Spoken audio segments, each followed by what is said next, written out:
Well, Toby, tell us about yourself, who you are as a person first. Let's start like that. Okay, where do you want me to start? It's quite a big question. It is. Oh, look, I think, yeah, I guess even answering that question changes over time, right? At the moment, I am very fortunate. I'm married to Lucy, who's love of my life, and I have two beautiful girls, one 2.5-year-old and a 7-month-old. Challenging as well as gorgeous. But yeah, so family first for me. I'm one of 5 children. Have two older sisters, a younger brother and a younger sister. And then, I've been, I guess, fortunate, had water polo. I've been a part of the QAS for a long time as an athlete first and foremost, and then now to be able to come back. I've spent time in my own business as well over a long time. So I studied commerce at university and then started my business straight out of, actually just after Athens. When we came back from Athens, figured starting with nothing was a good time to start. Nothing to lose. And so 12 and a half years later, or 12 and a bit years later, we're still going, Adam and I, my business partner. And yeah, so lots of different aspects, I guess, and that's certainly how I've enjoyed living my life. I have some sub-questions here. Okay, cool. Well, with this, can you, because I'll look into your profile with Blue via media, and one topic you said you reluctantly speaking about your Olympic journey or Olympic campaign, and just can you elaborate a little bit more about that?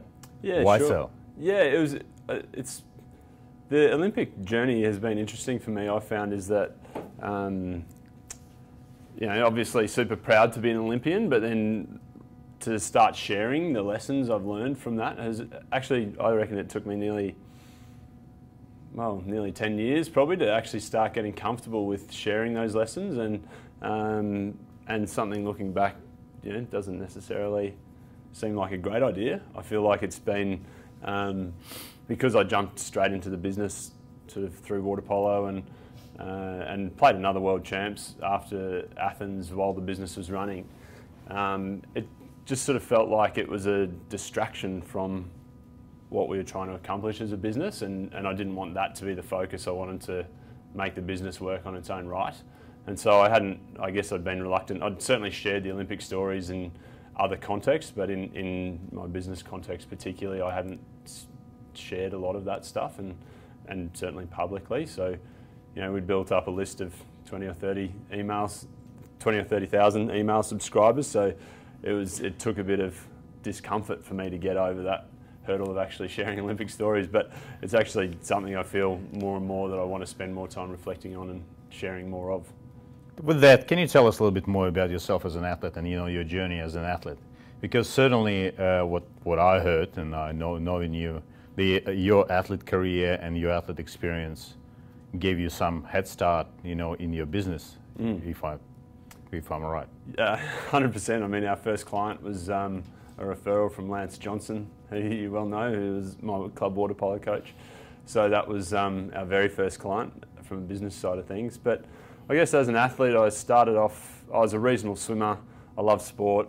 Got a bit sick of the black line, to be honest. Found that there was a team sport that enabled me to swim.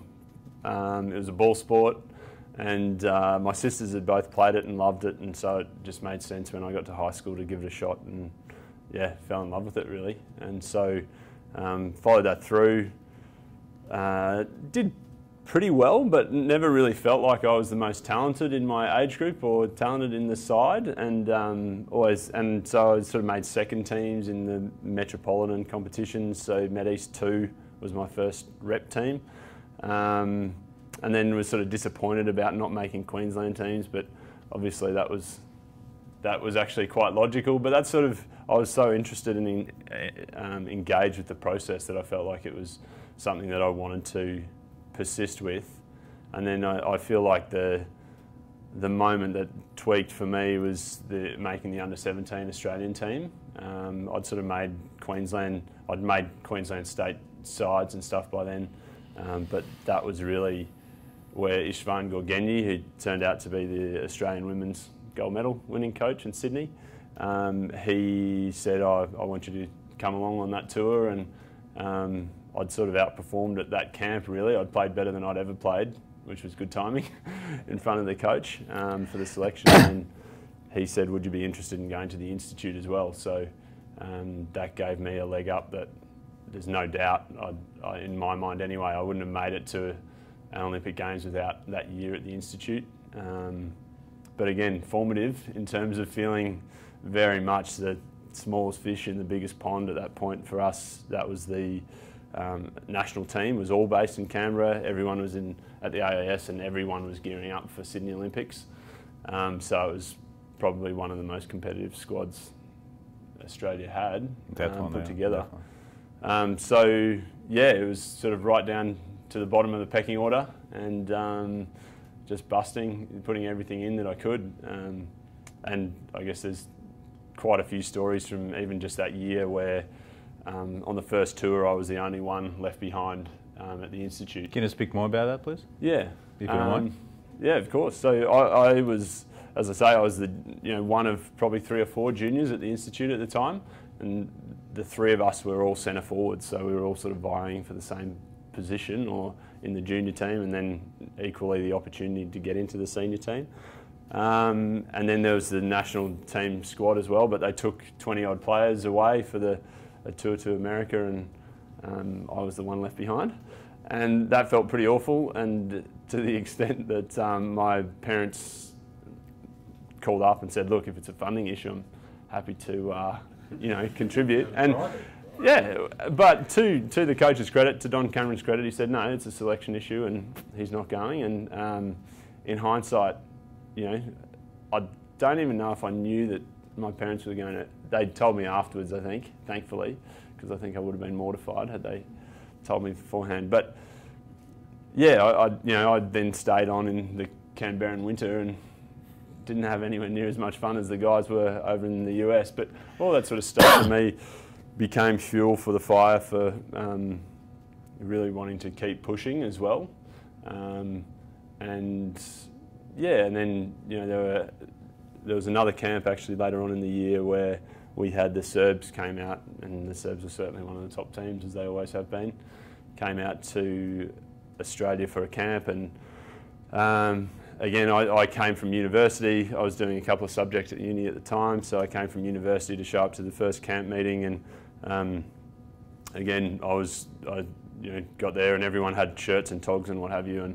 And after the meeting, I said to Don, Don, I don't have, can I grab my stuff, please? And he said, oh, no, you're here to train. You're not officially a part of the squad. So that was pretty tough to take as well. And then, subsequent to that, we trained, sat around, trained, did everything I could through that process. And then a week later, the team or the whole squad went up to Sydney for training, and again the team meeting, as everyone got their accommodation and transport sorted out for Sydney. I haven't. Well, you'll have to sort your own out. You're not officially a part of the squad, so I went up on my own bat, got a lift up with some of the guys, and stayed with Thomas Whalen. And then went along and videoed the games and did all that sort of stuff. And but at the first official, just before the first official game, Nathan Thomas, who was subsequently our captain in Athens and was the vice captain in Sydney, he came up just after the team meeting before that first game and said, Toby, look, just sort of took me aside and he said, oh, Toby, look, I think, in my book, here's a shirt. It's one of mine, and it still gives me goosebumps talking about it. But he said, here's one of mine because I think you'll earn it for yourself one day. And so that was a vote of confidence at a point where I just really didn't have much confidence left. And so that, again, sort of kept me, ended up missing out on the cut from perhaps 25 to 20 or whatever it was in the Olympic squad for Sydney. But that shirt hung up in my wardrobe and kept me going, definitely into Athens and that whole next campaign and through the junior tours and that sort of stuff as well. So what have you done differently, when in your next campaign, and what made a difference, when you see the areas of improvement you need to do? What have you done?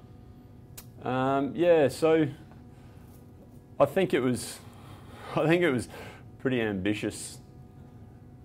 I wrote a goal when I applied for the QAS. I wrote down my goals to Tom Lorish, who was the QAS coach at the time, and said, you know, I want to play for Australia, and then Sydney was announced, and obviously, so I was 14 at that point. And then Sydney was announced, and Sydney became the obvious goal. And that was always going to be a bit of a push to make it as a 20-year-old centre forward. But yeah, I think the next cycle, I just really felt like I had momentum behind me, coming off the juniors, you know, to my dismay to a certain extent. You know, we had our junior coach, Erkin Shagayev, become the senior coach.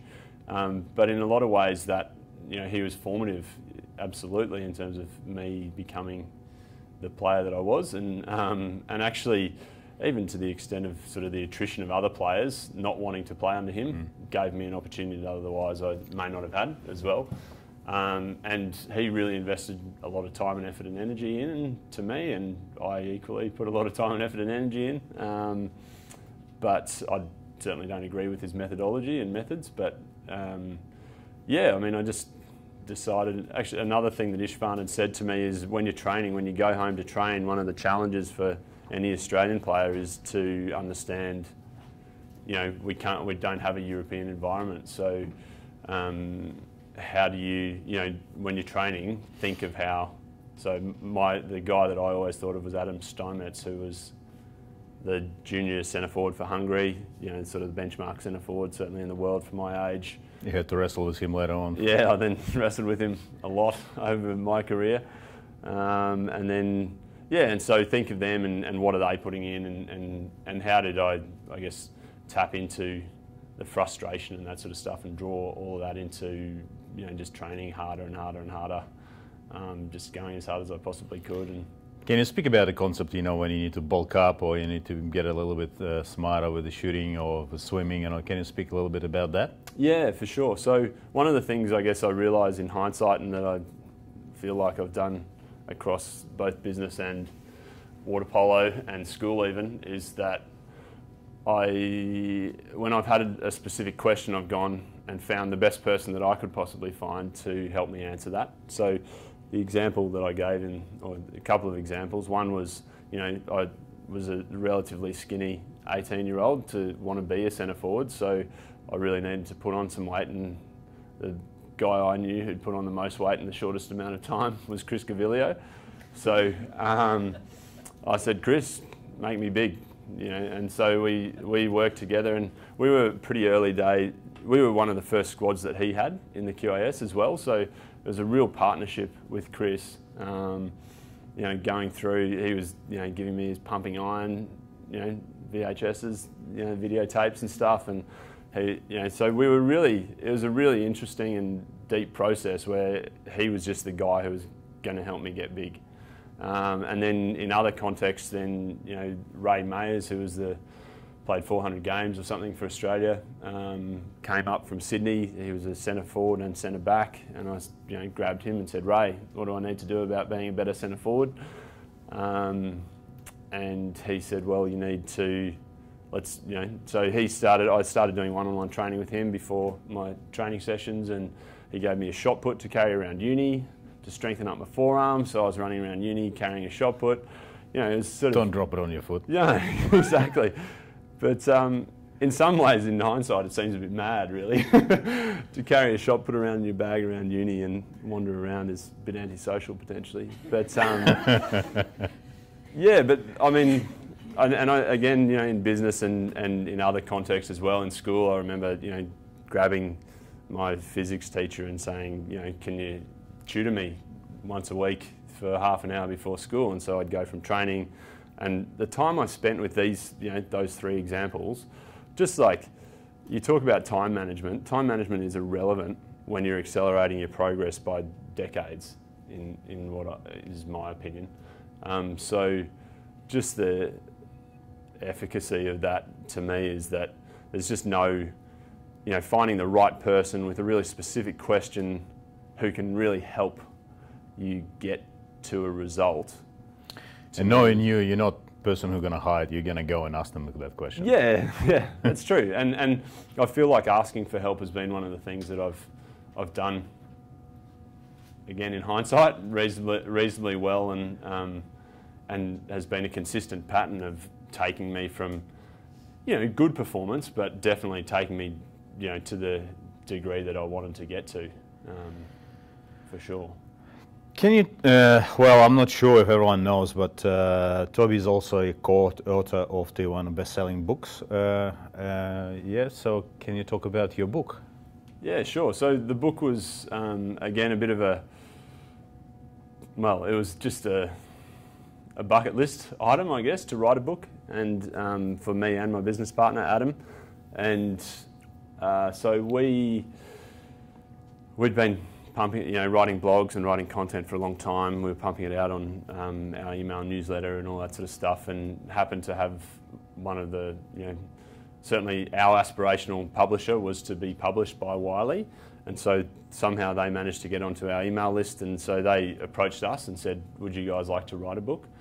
And we'd been thinking about it and exploring, and again, there's just so much content out there from great authors and best-selling, New York Times best-selling authors and all that sort of stuff. So the process is exceptionally well documented by the world's world-class authors, and so we, just ran down the rabbit hole of that. Similar process to, as I say, accelerating the learning, is to find the best people and chase after it, and then. But that was a really interesting one, and I'll actually probably share that in the NPSR presentation that I'm giving on the art of partnership. But one of the pieces that has interested me was Adam and I sort of set up the structure for the book. We knew what chapters we were going to do, and then it took a while for us to actually own our own story and figure out what format we were going to, how we were going to tell the story, as opposed to using case studies from everyone else. And then, so it became really personal, and then we went away, we wrote 70,000 words of what would be quite embarrassing, had that gone to publish.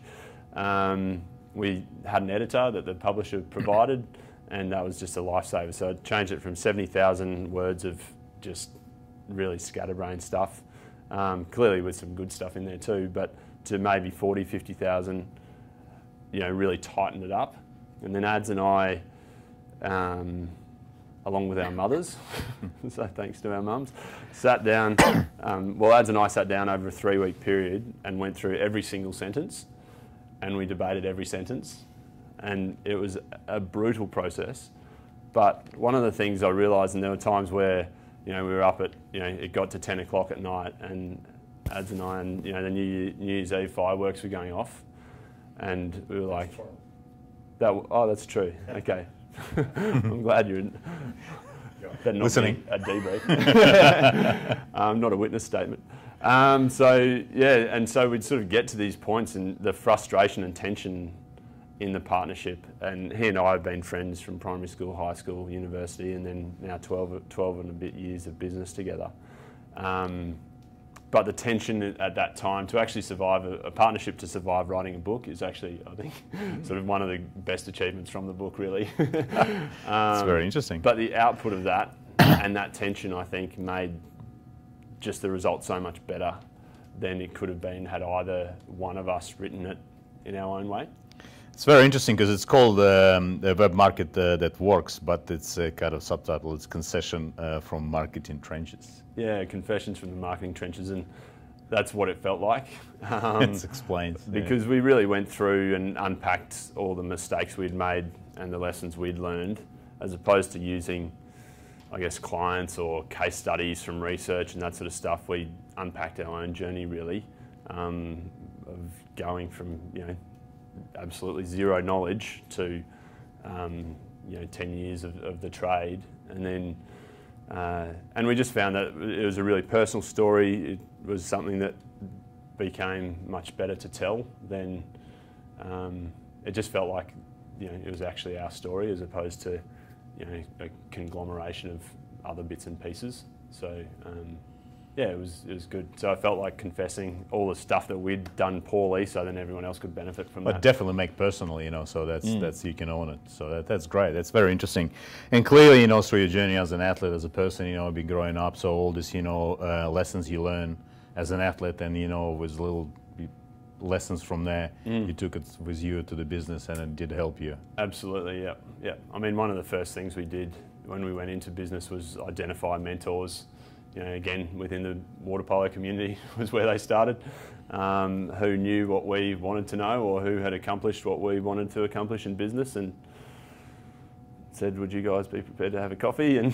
And the amazing thing is, I think, and I guess it comes with a bit of a caveat, which is if you ask for help, then you need to follow through on and live the advice. And I think people will be absolutely willing to help to the nth degree if they see that you're prepared to really put it to the test. You know, if you give advice and nothing gets done, that wears thin really quickly. And I think that's probably another part, is that we took action on what was advised. And some of the stuff worked and some of it didn't, and we sort of made it our own in lots of different ways. But I think, you know, it's one thing to get advice from great people, it's another to put it into practice and then make it your own. Well, you've been a reasonably successful athlete, you know, you've been, well, you're happy in your life, you know, you're a successful businessman. What's next for Toby now? Next for me? Well, interestingly, I've really enjoyed the 4 months out here. It's been really cool to get back in the high performance space and reconnect with the conversations that happen in an environment like this. And so for me, I'm looking at coaching. Exec coaching is a really logical conclusion, or a logical next step for me from our existing, you know, database of people that we work with. There are lots of ways that we can add value, and so exec coaching, and then that sort of will give me a structure to work from, I guess, and to practice and learn those skills, even though I guess I've learnt them in a indirect manner, sort of managing staff and all that sort of thing over the years. But I'm really excited to sort of chase down that journey and, you know, hopefully do a bit of part-time coaching with the water polo teams before I go as well, squads before I go. It's also something that allows me to work from anywhere, which is, you know, hence going to Switzerland and opening up a coaching practice is certainly, you know, having that freedom and flexibility is something that I've always chased after in the business. And so that is, yeah, having a next step that aligns with that is important to me, for sure. Well, it's chocolate there, it's nice. Yeah. Yeah. Well, you mentioned about your experience here and all these things. I'll throw a little bit controversial question now, because that wouldn't be me other way. So what do you see in this organization working well, and what we can do better?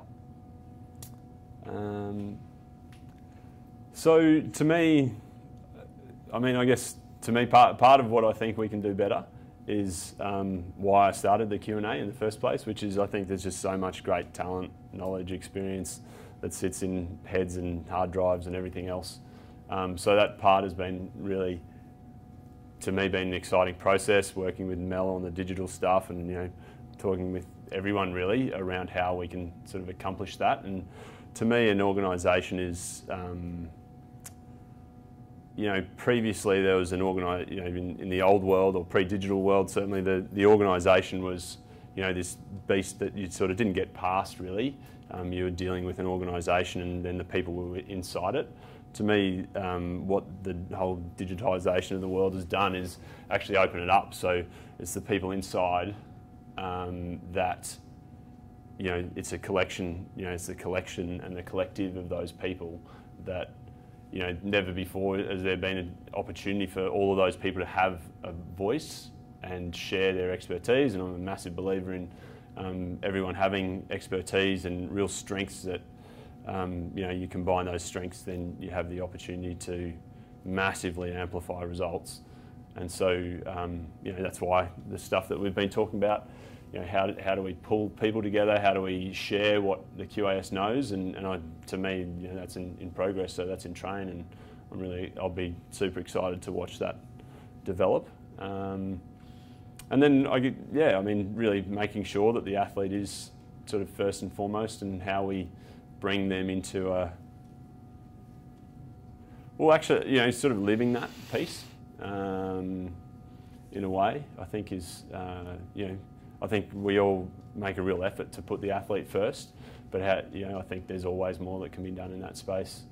And in a way, I'm a big believer. Part of the reason why I was excited to jump back into the PD team as well, aside from that being the opening that was offered to me, so I'll stick my foot in the door. But was that I am a massive believer in the sort of the wholeness of people, and that that there are lots of different ways to skin any cat, and that everyone has their own way of doing things, and how do you put the completeness of a person together and help them accomplish that and sort of live whatever that is for them. There's no one way to do it, but helping them to live that, I think, is super important. Well, one of your questions, to you, what would you tell to young yourself? Chill out. Yeah, I don't know. In some ways, I feel like if I'd given myself advice, I probably wouldn't have listened anyway, because I was pretty focused on what I thought was the right thing to do. I think one of the things actually that I realised when I came out here for a hockey induction night was that I remember sort of thinking, oh man, I really regret as an athlete particularly, not really chasing. I tried. I sort of chased down the sort of mental side of performance with sports psychs here and elsewhere and what have you. But mindfulness and meditation and really running down that rabbit hole, I feel, is almost a meta skill that can contribute and accelerate all sorts of skills. Mindfulness and meditation. So have you used these tools and strategies for yourself? Yeah, I do now. Yeah, so I sort of have experimented with all sorts of different stuff. Mindfulness stuff over that time, but I think as an athlete, and certainly Jonah sort of talks about it with his ACT framework, but I feel like there's a lot to learn from the mindfulness meditation, that Eastern sort of philosophy, matching in with the sort of goal orientation and performance and results and data and science. I think there's an incredible blend there, really powerful blend at some point. But then, so I said that at a hockey induction night, and Matty Wells obviously was in the room, and he came up afterwards and said, "Oh, thanks for sharing your story, and I really wish I'd done that." And it was just like this penny dropped that even an Olympic gold medalist, who I just assumed had everything nailed, right, that they had done everything perfectly, still had more to work on. And it was just a bit of a, I don't know in hindsight why it took me 34 years to figure that bit out, but just that there's always more that could be done, and so sort of doing what you can do is that's so you reckon that would help you in your career early days as an athlete? Yeah, I think so.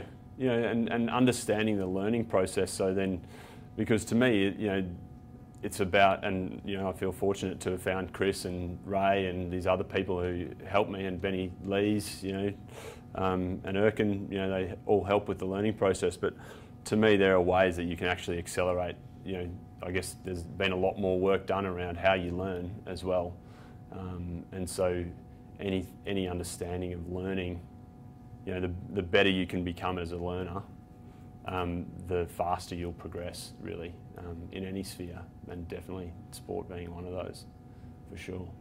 I know you as a person who get the vast majority of your information and your knowledge, from the books. So is it changed? No. To me, the books are an extension of how do I tap the best minds in the world for the challenge I'm facing. Sometimes I probably read too much, really. But I sort of see that as a logical extension of running down different rabbit holes and expanding my own interests and stuff as well, where, I can't find someone who's into sort of fractal mathematics and how that applies to, you know, financial markets locally. So, you know, you can find books on that. So, you know, it all depends on the rabbit hole you want to run down, but there's just so much available if that's what you want to do. So what are you reading now? Or listening? I'm back actually on old stuff. So I'm reading Art of War by Sun Tzu. Not in Chinese. Can you read? Yeah, it's actually come with some explanation, so it's a bit lighter than it would otherwise be. But that's something I guess I've sort of been a bit of a theme as well that I've learned, is that some of the older stuff, you know, going looking for things that have survived the test of time as opposed to necessarily jumping on the latest book. So I've got right into Stoic philosophy, and you know, so there's letters of Seneca that are thousands of years old but are absolutely right on point when it comes to understanding how humans work, because I guess we haven't changed all that much. So yeah, I've really enjoyed some of that stuff, and the other thing that I just finished last night was a Scottish detective, an Irish detective novel, so you know, there's a bit of junk in there too. Fair enough. It's not all hard work. So you're reading a couple of books at one time in one go? Yeah, okay, definitely.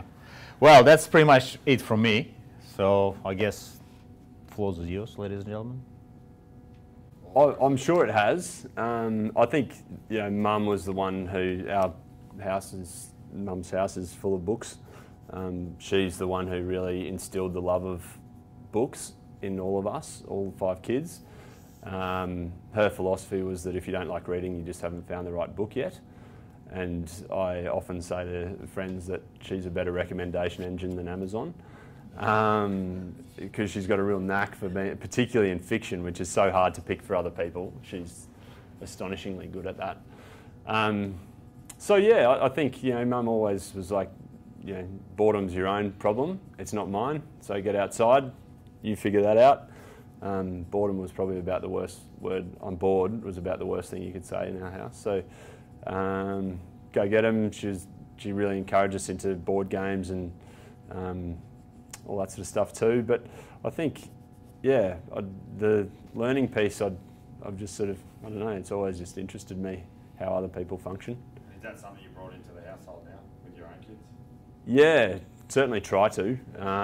You know, try to reduce screen time, and you know, I guess 2.5-year-old try to read to all the time. And actually, I heard a statistic on. So a client of mine is they do software for literacy and learning difficulties and that sort of stuff. And so one of their points is that kids who are read to hear, it's actually a compound effect over your lifetime. So the more words that you hear earlier on in life, you know, that compounds over time, and there's sort of no way that you can get that time back. So I actually started reading novels, and you know, like some, you know, there's a book called In the Shadow of the Sword, which is a fascinating sort of historical, well, it's a history, ancient history on the Christian Roman Empire, the rise of Islam, all this sort of stuff that I find really interesting.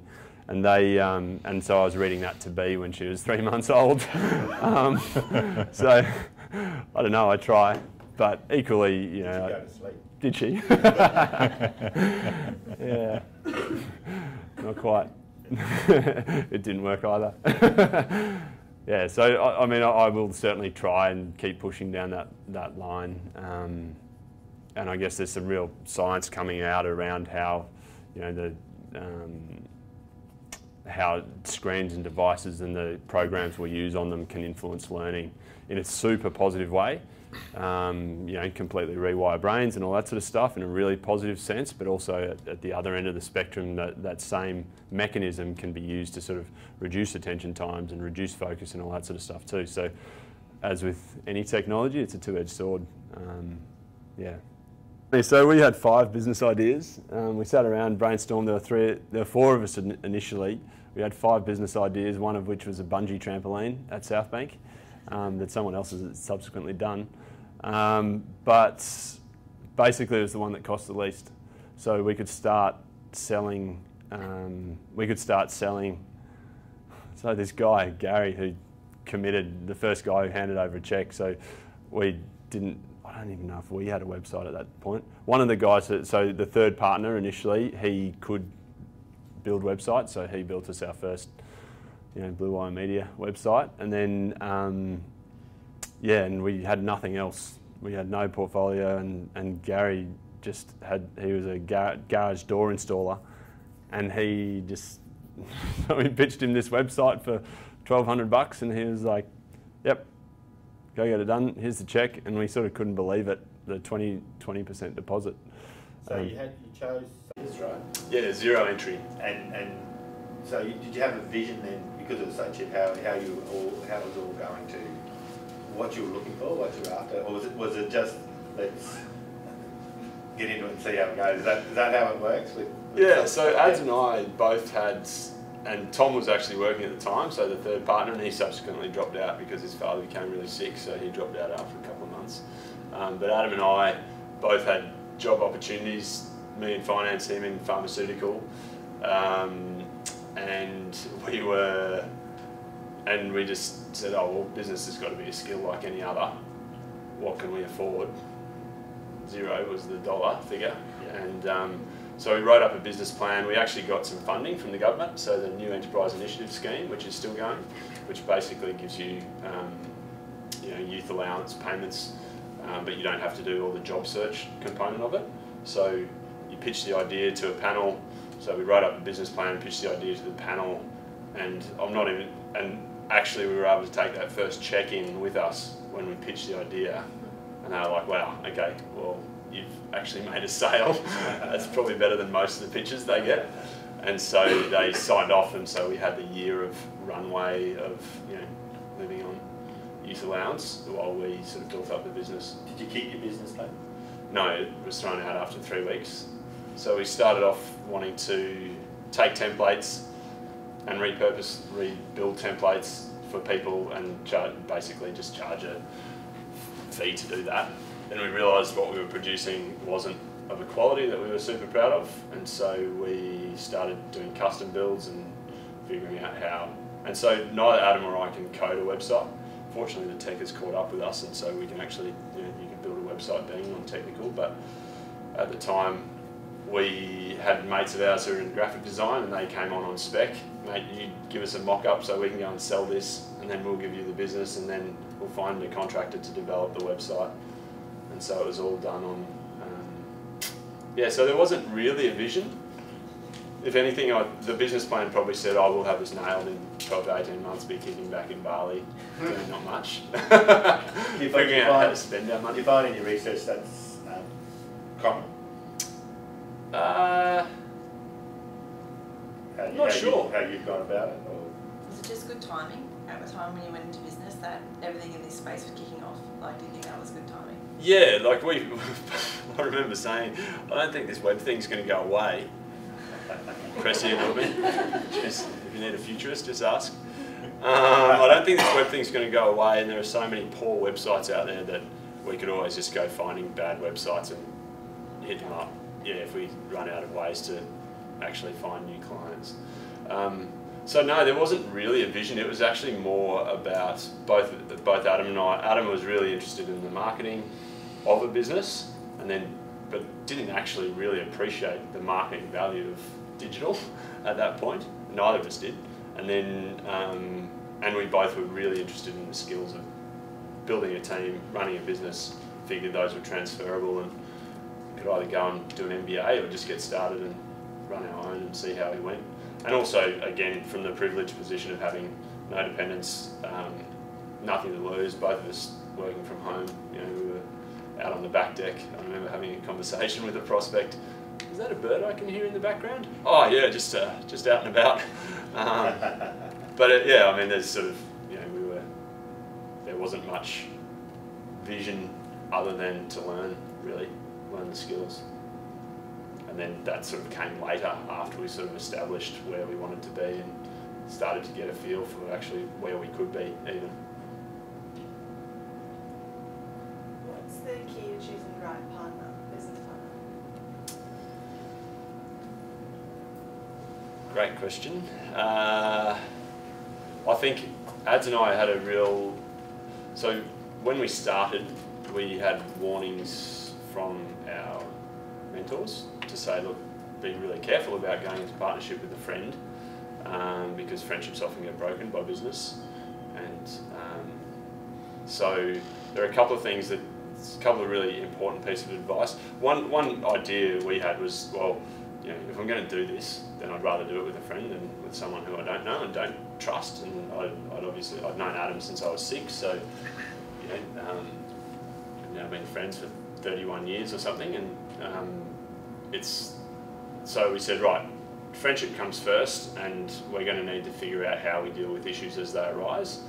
The mentors said, go and do what's called a divorce agreement, so the 4 Ds, so what happens in the case of death, what happens in the case of disability, what happens in the case of disagreement, and what happens in the case of departure. And so we wrote up how we were going to handle those bits. And that was a really useful exercise to run down the path of, I guess, what's known as negative visualization. Like, what's your worst case? Run through your worst case, know it in detail, know how you're going to handle it, then hopefully you won't have to deal with it. But if you do, then at least you've got a process that you've both agreed to when things are amicable. Is that something you could use in sport? Because we tend to not go down that sort of path, do we? The negative visualization? Yeah. I think dramatically, yeah. I think there's scope for understanding what is. So actually, I've run through it with a couple of athletes in PD conversations where, what's the worst case scenario if this injury ends up being, this injury could be terminal for your career. So let's run through the worst case scenario. Okay, well, maybe if this comes back, well, I've got a lot of rehab to do. Okay, that's fine. So you can get through the rehab. But if you don't get back, what happens then? Well, what happens then is, I dive into my studies. What if your studies don't work out? Well, actually, I just love talking to old people. This was a conversation I had. I really love talking to old people. So I could always go and start, because this injury potentially would threaten the career that this athlete was dealing with. And so, okay, well, I could just go and talk to old people because I love talking to old people, and I think they've got lots to offer. And I said, okay, well, if that's the worst case, how does, what else could be the worst case as a result of this incident? And ends up actually, behind all this fear is actually a really, oh, well, I can live a meaningful, satisfied, I can really contribute in lots of ways. Sure, it's different to how the path might pan out as it currently looks. And then I think also, I feel like that's sort of all the positivity and all that stuff, like dealing with the negative actually means that you can free yourself up to focus on where you want to move forward with. And I think I actually think it would be a really useful tool as an athlete to go through, well, what happens if, my personal example was in the athlete village. I got sick, had what I thought was a tummy bug, and so I didn't train, I was really careful with what I was eating. I wasn't eating what I would normally eat.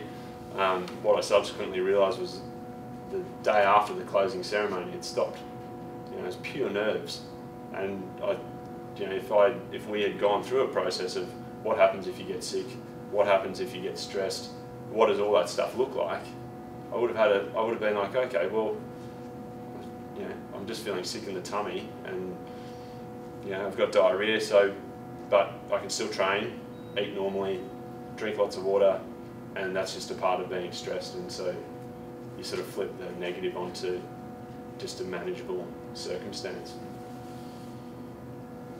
With your business, starting up a small business is obviously pretty stressful at times. Was there a point when you just wanted to throw it all in and just go and do something else, or did you never get to that? And Lots if you of. did, then how did you get over that? Yep.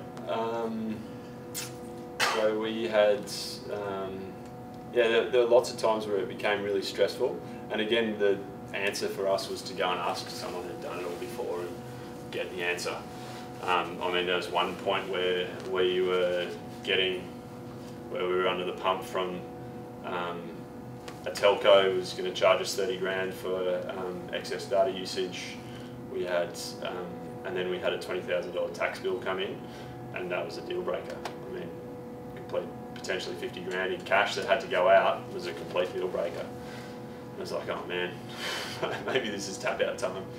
But I remember talking to Tony Young, who was you know, a tax partner at BDO Kendall's and a water polo father, and he just said, oh look mate, this is exactly the time when, just like water polo, when the pressure's on, you just need to keep your cool head. So just take it easy, it's not the end of the world, you know. And so I started ringing around other people as well, and you know, figured out the ombudsman process to manage the telco piece, and eventually that all went away because it was rubbish on their behalf. And then the tax piece, so I called a mate, and you know, actually the ATO is an incredible, I'm a massive fan of the ATO for a small business owner because they are prepared to, you know, organise payment plans. So instead of it being 20 grand, it became $1,000 a month for the next 20 months, and you know, it's all manageable, and you have to hit that obviously, but it's not in their best interest for businesses to be going out of business, and so you know, they became a really important, you know, again, communication.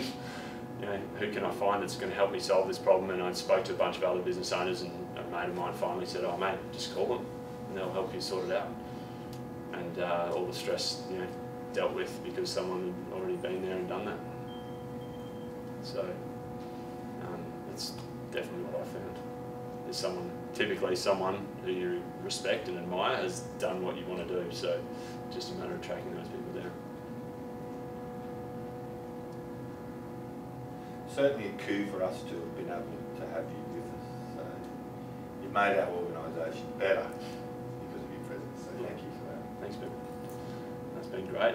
You know, thanks to all you guys. I've loved it. It's been really cool to be back here, and you know, excited to see. You know, it's quite good to see it from the non-athlete, you know, myopic view of an athlete, to see, you know, actually what goes into it as well. So, you know, probably a delayed thank you to everyone for everything that's gone into the org over the years and that supported, you know, me as an athlete, and it's really a privilege to give back. Have you told everyone what else you're offering for us? Oh yeah, so no, I guess sort of to that coaching point, you know, I want to be able to continue the relationship, so I'm keen to set up, you know, to help other athletes and to have a coaching scholarship effectively to talk through any of this sort of stuff that I've spoken about, books, athletics, coaching, business, speaking, whatever it might be. But I mean, I'd be happy to have those conversations with anyone if people are keen. I love having those conversations, and it's an easy way for me to keep connected and contribute back to an organisation that's given me an incredible amount of opportunity. So, pleasure. Well, thank you, Toby. Thank you, everyone. Thanks, Ash. Well done. Thanks very much, mate.